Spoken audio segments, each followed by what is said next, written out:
Bienvenue sur Trace ta route, le podcast des choix audacieux. Je suis Lisa Marie, coach professionnelle. Et ici, tu découvriras du contenu en développement personnel pour t'éveiller et t'encourager à toi aussi oser tracer le chemin qui te ressemble. Alors installe-toi confortablement et c'est parti.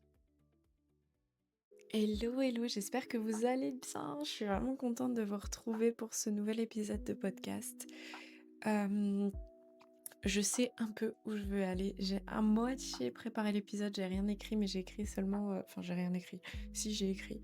J'ai écrit les points que je voulais vous partager parce que si vous avez suivi mes épisodes, les premiers étaient assez scolaires, les autres sont un peu pas du tout travaillés en fait.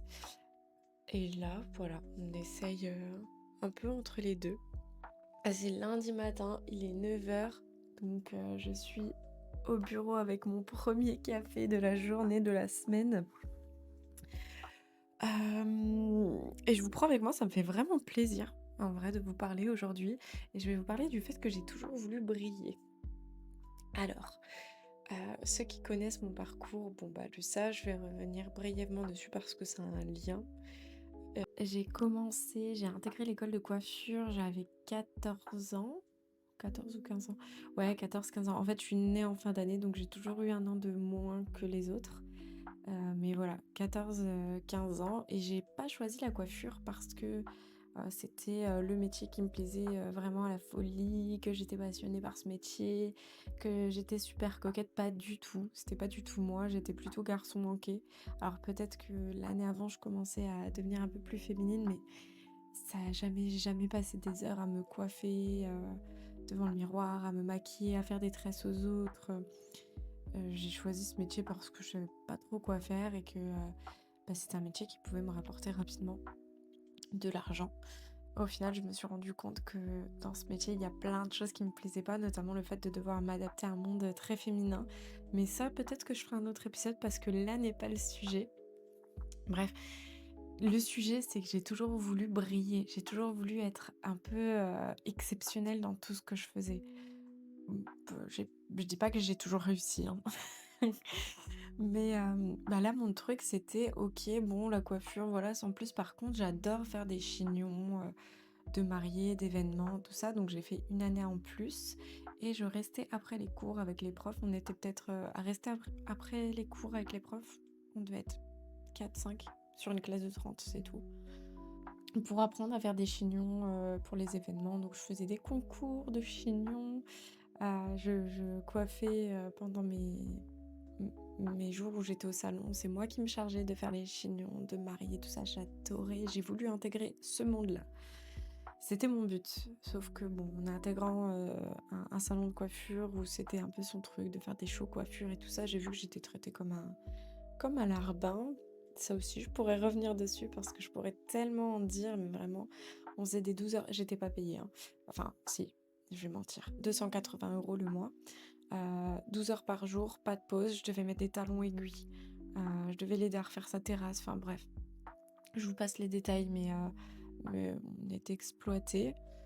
On devait rester le soir pour servir ses potes avec des talons aiguilles et des petites mini-jupes et tout. J'avais 17 ans. Ça mériterait vraiment un épisode de podcast pour le coup. Mais c'était juste pour vous donner un contexte et enfin, j'abusais pas vraiment. Là, c'était vraiment n'importe quoi ce truc. Bref, donc j'ai toujours voulu. Je reviens au sujet parce que je me perds. J'ai toujours voulu briller et ça faisait partie de vouloir briller pour moi. Faire les chignons, c'était aussi les coiffures d'événements, c'était aussi faire partie des personnes qui montent sur scène en fait. Par exemple. Bon, j'avais coiffé Mister Luxembourg ou des choses comme ça, les personnes, elles montent sur scène, elles portent ma création et moi, à travers l'autre, je brille. Je suis exceptionnelle. Et je pense que aussi, j'ai un côté créatif qui fait que j'aimais ça, mais je pense pas que c'était là le cœur du truc. Bref, je me rends rapidement compte que être seulement dans ce domaine-là, c'est pas possible dans les salons de coiffure. Forcément, tu coupes les cheveux, tu fais des brushings, tu fais des mèches, enfin, tu fais d'autres trucs. Et je me dis, mais moi, j'aime pas ça du tout.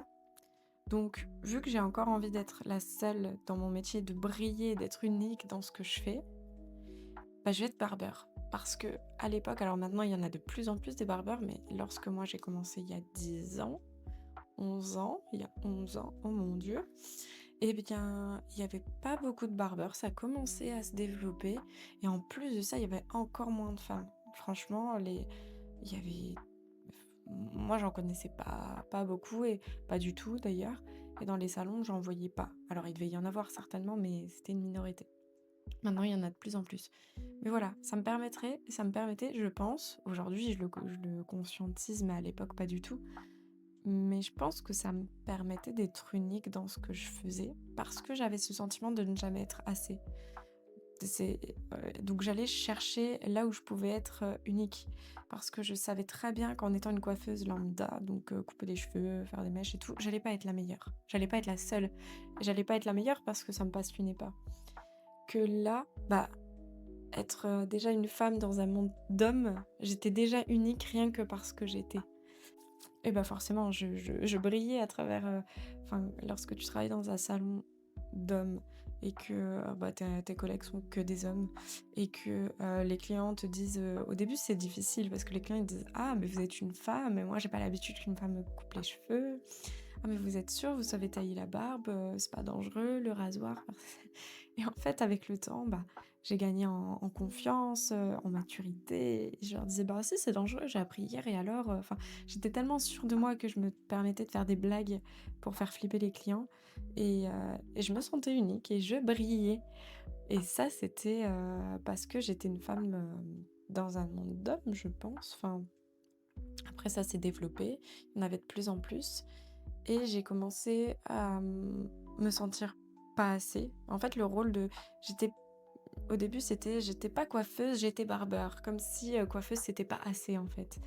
Et avec le temps, donc j'ai gagné, de la clientèle, enfin, j'ai travaillé plusieurs années dans les mêmes salons. Beh, je me sentais quand même pas assez. Je me disais: «Bon, bah, ça y est, maintenant j'ai ma place». Hem, j'ai jamais eu vraiment des commentaires super positifs sur le fait d'être coiffeuse. Tu vois? C'était un peu, les coiffeuses, on les reconnaît dans la rue, elles sont habillées de telle façon. De toute façon, pour être coiffeuse, faut pas faire beaucoup d'études. Les gars, j'ai fait 5 ans pour être coiffeuse, hein. Franchement, moi je trouve que c'est beaucoup quand même pour être coiffeuse. 2 ans de CAP, 1 an de mention complémentaire styliste visagiste, d'où l'apprentissage des chaînons de coiffure, mariée, d'événements et de rasage de barbe et découpe homme. C'est là que je me suis spécialisée aussi et 2 ans pour le BP, donc le brevet professionnel, ce qui te permet d'ouvrir un salon de coiffure. Donc là, tu fais de la comptabilité, gestion, tout ça.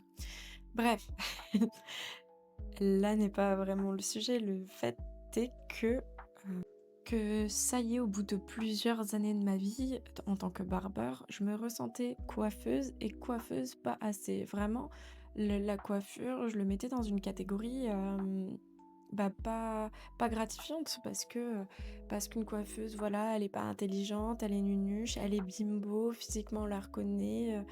Enfin, j'ai eu des commentaires, que ce soit de ma famille, même proche, c'était: «Ah ouais, les coiffeuses, c'est des bimbos», même si c'est en rigolant, c'est des choses qui, moi, m'atteignaient. Je sais pas comment vous êtes, mais enfin, moi, ça me tient à cœur, en fait, surtout quand que j'avais ce truc de jamais être assez, jamais être à la hauteur. Alors, enfin, en plus, tu venais, hem, appuyer, retourner le couteau dans la plaie, c'était vraiment pas agréable. Ça et mes clients. Donc je travaillais au Luxembourg et j'avais une clientèle quand même assez différente, mais pour la plupart assez aisée parce que, bah, c'était des Luxembourgeois et on avait des sujets de discussion hyper profonds, on s'intéressait à plein de choses. Enfin moi j'adorais discuter avec eux et j'ai entendu plusieurs fois: «Non mais Lisa, qu'est-ce que tu fais ici? Pourquoi tu es coiffeuse? Tu es trop intelligente pour être coiffeuse». Mais vous vous rendez compte à quel point c'est quand même, dégradant pour les coiffeuses. Sur le coup, moi je me disais: «Ah mais c'est super», enfin dans ma tête, ouais, c'est trop flatteur, c'est vrai, je devrais faire autre chose, je suis trop intelligente pour être coiffeuse et aujourd'hui je me dis: «Mais en fait, bah et c'est je sais que ça partait d'une bonne intention, hein, il y a pas de jugement de leur part, mais je me disais: «Mais ça peut détruire quelqu'un qui est vraiment passionné par la coiffure». Alors peut-être qu'ils se permettaient de me le dire parce que ils voyaient que j'étais pas passionnée par la coiffure, peut-être, je sais pas. Ouais, je sais pas. Mais, mais en tout cas, enfin, ça peut vraiment, descendre quelqu'un en se disant: «Bah, ouais, j'aime trop ce que je fais, bah, je suis pas intelligente, quoi. Je suis pas assez intelligente pour être autre chose ou quoi. Enfin, vraiment, je me sentais plus j'avançais, plus j'avais d'expérience, donc plus j'étais douée dans mon métier, bah, moins je me sentais, à la hauteur, moins je me sentais assez, moins je me sentais intelligente. Tiens, c'est marrant, je viens de réécouter cette partie-là en montant le podcast et je me rends compte à quel point, bah, le sentiment de se pas se sentir assez, il m'appartenait totalement parce que je suis en train de vous dire: «Bah, OK, on me disait que les coiffeuses étaient pas intelligentes, que ci, que ça».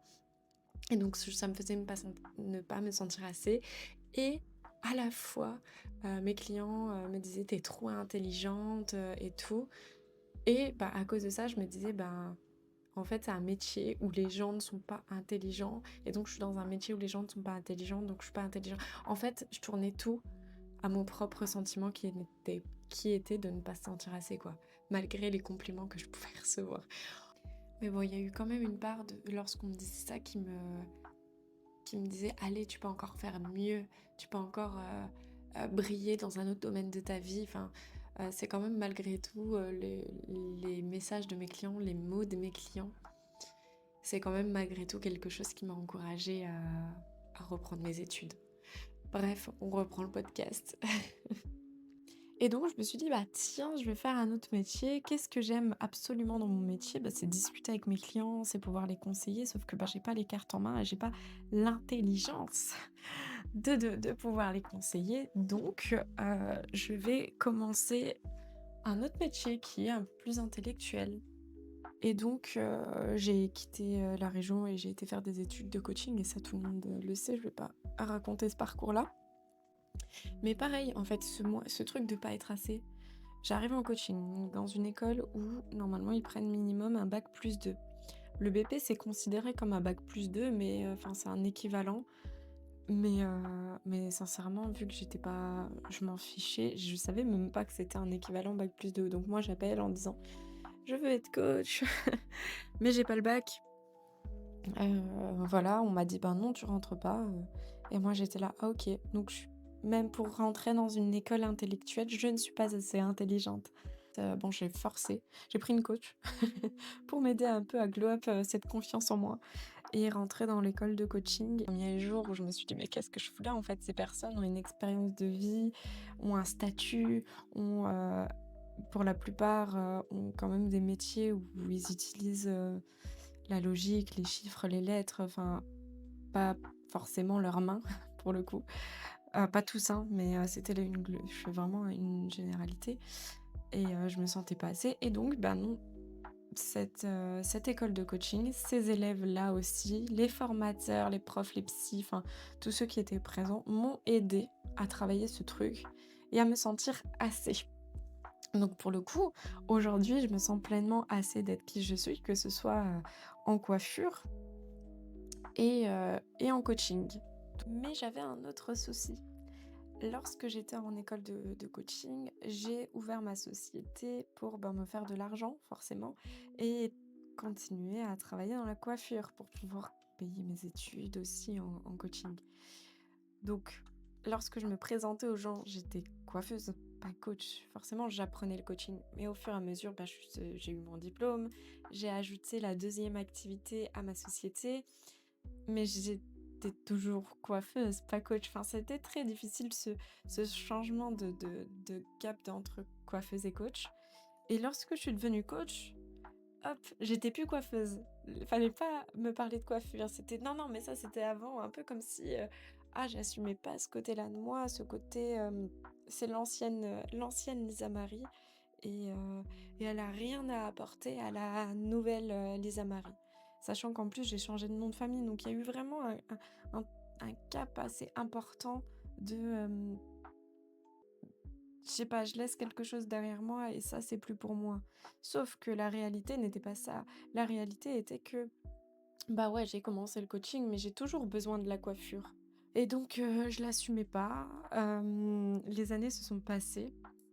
Et maintenant, en fait, avec le temps, bah, c'était difficile parce que les personnes qui étaient au courant que je coupais les cheveux, bah, étaient au courant aussi que j'étais coach, mais les personnes qui, par exemple, les clients que j'avais en coaching ou la pub que je pouvais me faire sur Instagram ou tout ce que je pouvais, transmettre à travers les réseaux. Je parlais pas du tout de la coiffure, mais j'avais l'impression un peu de mentir en disant: «OK, c'est ces 2 parties de moi». Mais la coiffure, j'avais pas forcément envie d'en parler parce que c'était la partie de moi qui n'était pas assez. Même si le coaching était assez enfin, c'était hyper compliqué. Et en fait, je me suis rendu compte que plus j'étais en accord avec ça, donc avec le temps, j'ai commencé à un peu plus le dire. Lorsque je me présente en tant que coach, je dis: «Bah, j'ai aussi une autre partie de moi qui est la coiffure». Et en fait, je vois que les gens, ils réagissaient pas comme moi j'aurais pu, penser qu'ils allaient réagir. C'est pas: «Ah ouais, coiffeuse, enfin limite, mais c'est un métier, pourquoi tu es coach alors quoi?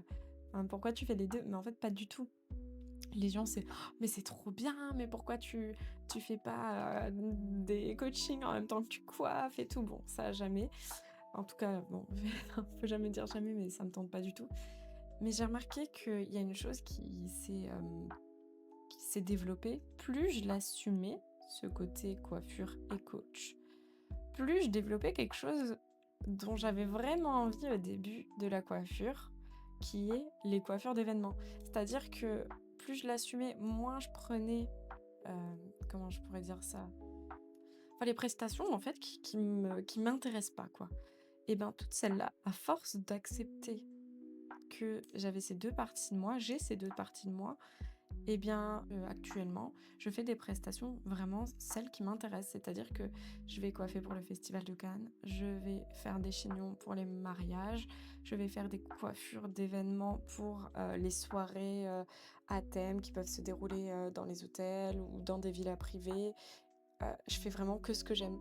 Et en fait, je me rends compte que le rêve de la Lisa Marie qui avait 14 15 ans, qui voulait absolument, faire briller les autres, être sur les podiums et qui s'est dit: «Ben non, c'est pas possible, c'est pas pour elle, soit elle est pas assez, soit, ben, dans les salons, c'est pas ce qui se fait en fait». Bah, aujourd'hui, elle fait ça. Aujourd'hui, elle coach et elle fait que la partie qu'elle aime de son ancien métier qui est le côté créatif et le côté qui brille, quoi.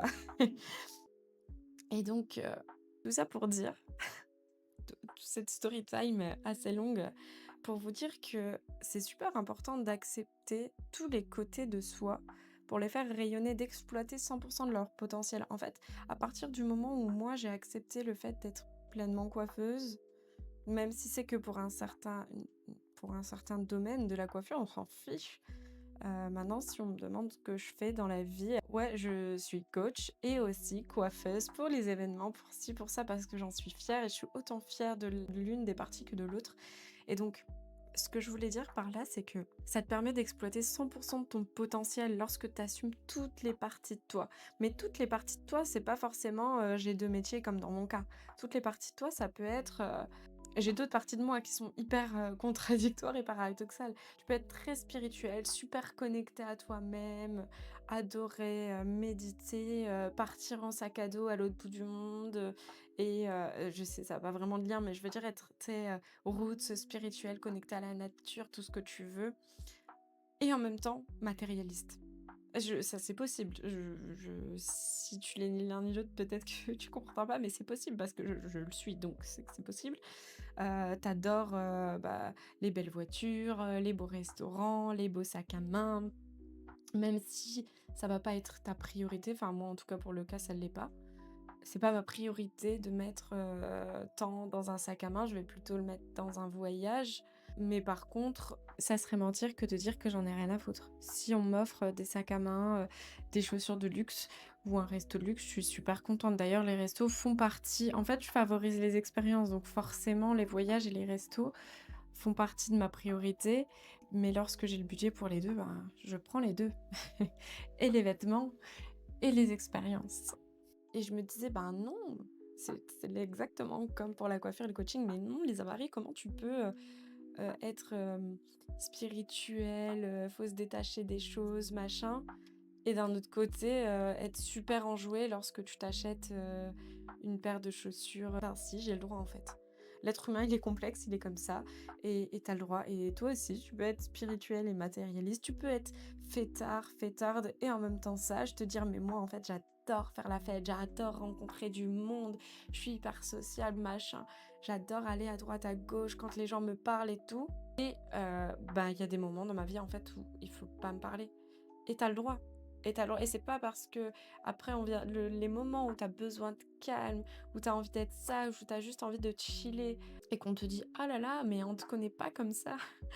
T'as toujours l'habitude de faire la fête, qu'est-ce que tu fais? Vas-y, viens, sors de chez toi et tout». Mais t'as pas à te remettre en question. C'est à toi de dire: «Mais ouais, mais ça aussi, c'est une partie de moi. C'est une partie qui me permet aussi de rayonner pleinement lorsque je suis avec vous, en fait». Le fait de chiller, d'être seule et de me reconnecter à moi et d'être à l'opposé de ce que vous connaissez de moi, bah, me permet d'être qui je suis lorsque je suis avec vous. Et c'est exactement pareil dans tous les côtés de toi que tu peux avoir. Que tu aies 2 métiers, que tu sois, voilà, spirituel, connecté, machin, matérialiste, fêtard, tout ça, enfin, peu importe, tu as le droit, il y a pas de règles. Et vraiment assume toutes ces parties de toi, ça te permettra pleinement de les exploiter à 100 parce que lorsque tu exploites pas les choses à 100, bah, forcément, tu parles de toi à moitié parce que tu as l'impression, enfin moi c'était ce sentiment-là, j'avais l'impression un peu de mentir sur moi. Si je parlais de mon côté coiffure, bon bah voilà, j'ai aussi du coaching, mais en fait je l'assume pas trop parce que ben je peux pas être trop bonne dans ce que je suis vu que je suis un peu coiffeuse. Et pareil dans le coaching, oui oui je suis coach, machin, et je parle pas de la coiffure, mais au fond j'ai l'impression de mentir parce que je fais un autre métier aussi et tout. Non, tu rayonnes pas en fait. En assumant à moitié, tu parles à moitié, tu te décris à moitié, mais t'es pas à moitié, t'es 100 toi dans tous les domaines de ta vie, dans toutes les facettes de toi. Et donc pour rayonner pleinement et pour développer à 100 ton potentiel dans toutes ces facettes de toi, c'est d'être en accord avec ça, c'est de pas te mentir à toi-même, de pas mentir aux autres. Et ça te permettra donc, comme je te disais, développer ce potentiel, mais aussi d'avoir des relations qui sont plus vraies. Parce que avec certaines personnes, moi c'était pareil, il y a des personnes, les personnes proches, elles connaissent un peu les 2 domaines de ma vie, mais d'autres personnes, je vais parler plus d'un truc et je vais dire: «Ouais, je fais ça vite fait à côté», l'autre, «Oui, je fais ça, un peu». Non, tu as des personnes vraies qui te connaissent pour ce que tu es et qui savent. Je crée de nouveaux liens qui me correspondent à 100 et qui savent qui je suis, peu importe qui je suis. Donc toi aussi, tu vois, ça te permettrait de créer des relations plus vraies, d'être vraiment, aligné avec qui tu es.